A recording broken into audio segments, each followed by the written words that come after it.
I'm speaking to you from Grand Isle, Louisiana. And what I told these men and women, and what I've said since the beginning of this disaster, is that I'm going to stand with the people of the Gulf Coast until they are made whole. As we represent several hundred of those whose lives and livelihoods were damaged by the Deepwater Horizon disaster, our lawyers have been doing a lot of work with the numbers. Client financial and business information, reports on Gulf Coast fish populations, prices, markets, and so on. But it would be wrong to overlook this disaster's profound and long-lasting effects on so many human lives. We think it's fundamentally important that the courts, the GCCF, and BP know something about the real people who have suffered severe damage as a result of this disaster. The Gulf Coast fishermen and women in particular have overcome extraordinary obstacles to achieve fishing success in the Gulf. In 1978, Thomas Ty escaped Vietnam in a fishing boat that he built. He took with him his entire family of 12 people, plus 40 neighbors and friends. They headed toward Singapore and were rescued at sea after 2 days by an American vessel. I remember a big ship picked me up, stayed a couple of weeks in the ship, and they bring me to Singapore, and they bring my family to the United States. And then 1981, I moved out Biloxi. I started by a little boat, a wooden boat. 1987, I built one brand new boat, named the Mayflower. And then 1997, I built a Mayflower number 2. Big boat, 100 foot, cost about $900,000. 2002, I built another big boat, twin boat, cost over $1 million, Mayflower number 3. I am a captain in Vietnam when I was 18. I ran the boat to move leave Vietnam to come to the United States when I only 23, 24. I am captain. I work fishing here, Biloxi, for almost 30 years. That's actually 30 years. Long time. The captain, the owner, everything. Tuette Wynn and her husband own and operate the 93-foot Gypsy Wynn out of Pass Christian, Mississippi. I'm a refugee, and I escaped from the boat. I think about 70 people on the boat, and we don't have any food on the boat. We have only water. We have a little bit of food. So I got seasick, so I can't eat. So I just drink a little bit of water for 6 nights and 7 days. Yeah, I left Vietnam in 1980. I ended up in America in September 30, 1981. For those who came to this region as refugees, as well as for the native fishers who learned their craft from parents and grandparents on these very same waters, fishing is a calling and a link to their heritage, and quite often the only livelihood they've ever known or prepared themselves for. Born and raised on the bayou, Parataria side anyway. My dad was a commercial fisherman, did that his whole life, always made his living off the land. Mother trapping nutras, mushrats, fishing soft crabs, hard crabs, shrimp. And when I was a kid, my dad would always tell me, he'd say, you know, little Julie, says, you're never going to starve. You'll always go to the end of the wharf. He says, and you'll catch a crab, or you'd catch some fish and you'd fry them, you know. He says, you'll never starve. He says, throw a cast net, catch a couple of shrimp. And it's just the idea when all of this happened, it just came to my mind. And I said, my dad's going about 10 years at the time. I'm like, Daddy, if you could come back, to see this mess. I said, I hate to tell you, Dad, but you may not go to the end of the wharf and catch that fish. My great-grandfather started this.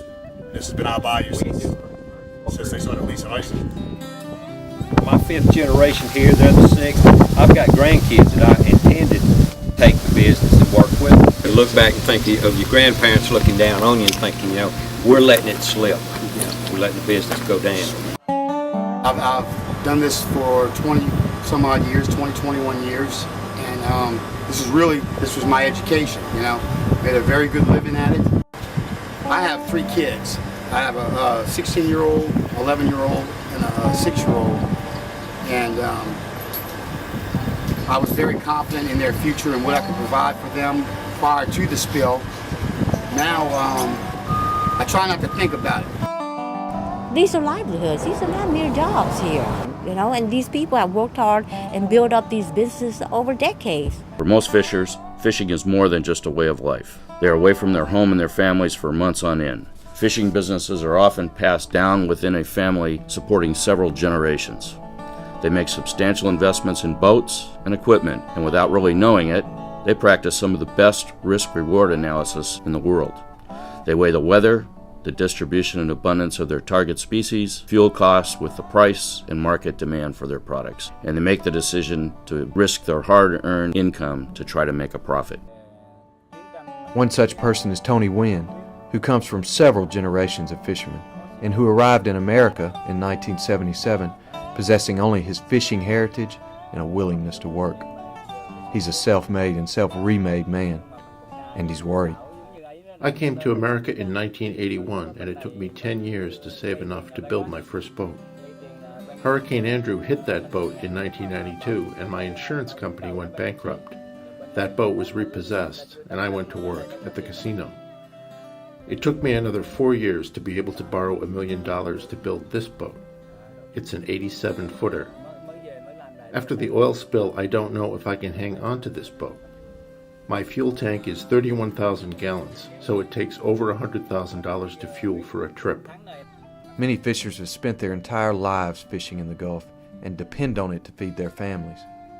They're in the best position to really understand the full magnitude of the risks they face as a result of the Deepwater Horizon disaster. As for those outside the Gulf looking in, anyone who wants to make a truly fair assessment of how Deepwater Horizon has and will continue to impact Gulf fishermen must consider the full context of Hurricane Katrina and its pervasive consequences.